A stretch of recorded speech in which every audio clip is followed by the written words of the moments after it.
હમણાં તો એક 80 વર્ષના ડોહીમાં છૂટાછેડા લેવાય ગયા. બોલો 80 વર્ષના મોઢામાં દાંત નહીં, કોર્ટમાં કાગળિયા કમ્પ્લેટ કરીને જજ સાહેબે કીધું આવો માળી આવું નથી, કાગળિયા વાંચી લે મારા. કે મારી શું છે? છૂટાછેડા લેવા સાહેબ, વાંચી લે ને, આમાં બધું લખ્યું છે. જજ સાહેબ ગોથું ખાઈ જાય, પણ 80 થયા માળી, તમારે 80 ની માથે એક છો લે, પણ મારે એની ભેગું નહીં પહોંચ થાય, એની ભેગી જિંદગી કાઢવી કેમ? અરે માં 80 પછી હવે તારે ઈ ક્યાં સરવાળો કરવાનો છે? ના ધંધા હાવ કરો ને, એમાં પૂરેપૂરું બધું લખેલું છે. દાંત કાઢવાની હું ખીખી ખીખી સાચા હતા.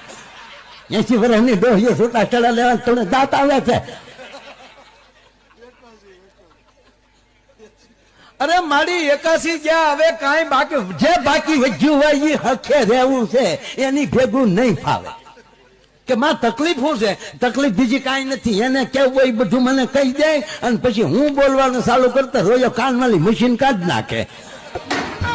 ઓહો હો હો.